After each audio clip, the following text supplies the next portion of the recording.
Nivetha Thomas తన సహజ సిద్ధమైన నటనతో కళ్ళతోనే పలికించే హావభావాలతో దక్షిణాది సినీ ప్రియుల మనసు గెలుచుకున్న నటి. గ్లామర్ కంటే కూడా పర్ఫార్మెన్స్ కు ప్రాధాన్యతనిచ్చే పాత్రలను ఎంచుకుంటూ తనకంటూ ఒక ప్రత్యేకమైన బ్రాండ్ సృష్టించుకున్న నివేదా జీవిత విశేషాలు ఇప్పుడు తెలుసుకుందాం. నివేదా థామస్ 1995 నవంబర్ 2న కేరళలోని కన్నూర్లో జన్మించారు. అయితే ఆమె పెరిగిందంతా చెన్నైలోనే. కుటుంబం ఆమె తండ్రి థామస్, తల్లి లిల్లీ. ఆమెకు ఒక సోదరుడు నిఖిల్ ఉన్నారు. విద్యాభ్యాసం, నటనపై ఆసక్తి ఉన్నప్పటికీ ఆమె చదువును ఎప్పుడూ నిర్లక్ష్యం చేయలేదు. చెన్నైలోని ఎస్ఆర్ఎం విశ్వవిద్యాలయం నుండి బ్యాచిలర్ ఆఫ్ ఆర్కిటెక్చర్ పట్టా పొందారు. షూటింగ్స్ మధ్యలో కూడా పరీక్షలకు హాజరవుతూ తన డిగ్రీని పూర్తి చేయటం ఆమె క్రమశిక్షణకు నిదర్శనం. చాలా మందికి తెలియని విషయం ఏంటంటే నివేదా తన కెరీర్ను బుల్లితెర ద్వారా ప్రారంభించారు. మలయాళ సీరియల్స్ బాలనటిగా కొన్ని మలయాళ సీరియల్స్లో నటించి మెప్పించారు.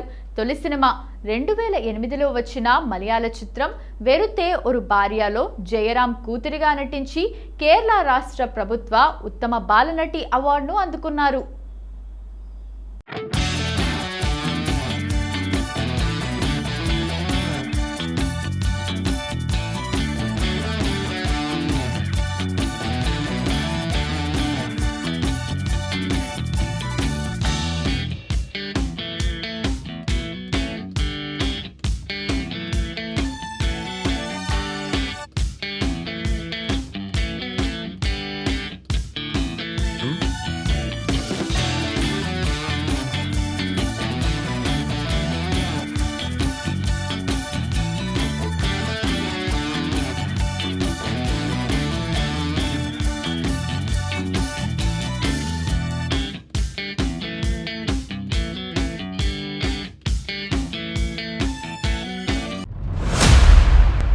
మలయాళంలో కొన్ని సినిమాల్లో సహాయ నటిగా చేసిన తర్వాత ఆమె హీరోయిన్గా ప్రమోట్ అయ్యారు.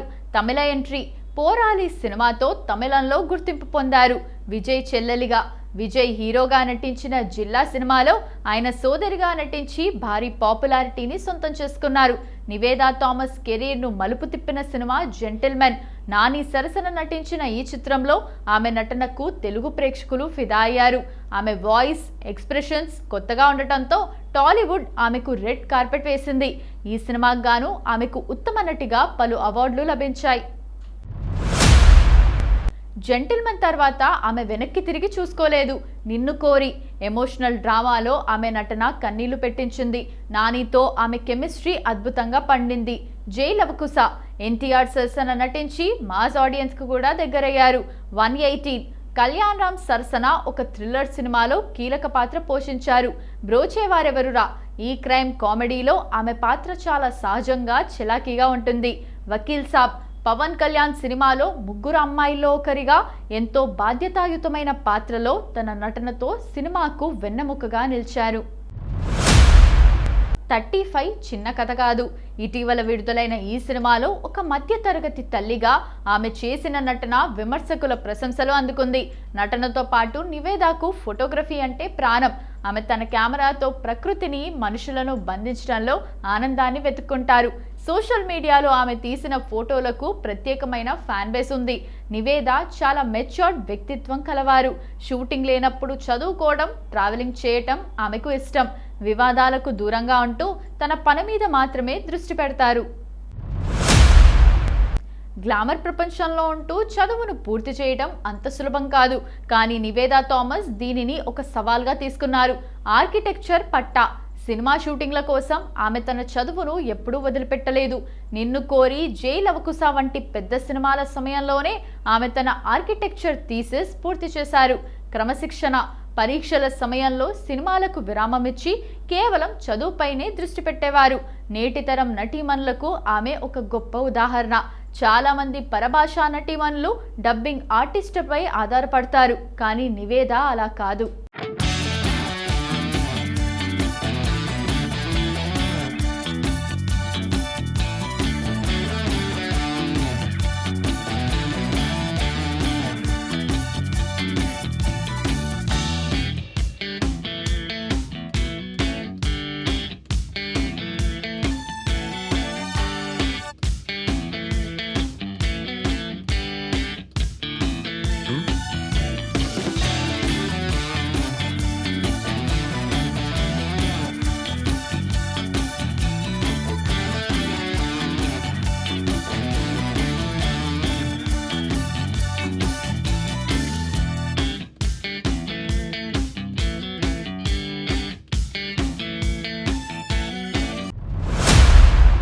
తెలుగు పట్ల ప్రేమ. తెలుగులో నటించడం మొదలుపెట్టిన కొద్ది కాలంలోనే భాషను క్షుణ్ణంగా నేర్చుకున్నారు. భావ వ్యక్తీకరణ, మనం పలికే మాటల్లోనే సగం నటన ఉంటుంది అని నమ్మే ఆమె తన సినిమాలకు తనే డబ్బింగ్ చెప్పుకుంటారు. దీనివల్ల ఆమె పాత్రలు ప్రేక్షకులకు మరింత సహజంగా అనిపిస్తాయి. వకీల్ సాబ్ సినిమా నివేదా కెరీర్లో ఒక మైలురాయి. ఈ సినిమాలో ఆమె పోషించిన పల్లవి పాత్ర చుట్టూనే కథ తిరుగుతుంది. పవన్ కళ్యాణ్ వంటి స్టార్ హీరో ఉన్నప్పటికీ కోర్ట్ రూమ్ సీన్లలో నివేద తన నటనతో ధీటుగా నిలబడ్డారు. బాధితురాలుగా ఆమె పండించిన ఆవేదన, భయం, ఆత్మవిశ్వాసం ప్రేక్షకులను కదిలించాయి. సామాజిక స్పృహ. సోషల్ మీడియా ద్వారా సామాజిక అంశాలపై స్పందిస్తూ అవగాహన కల్పిస్తుంటారు. ప్రయాణాలు, షూటింగ్ లేని సమయంలో ప్రకృతి ఒడిలోకి వెళ్లడం ఆమెకు ఇష్టం. హిమాలయాల వంటి ప్రదేశాలకు వెళ్లి ట్రెక్కింగ్ చేయటం ఆమె హాబీ.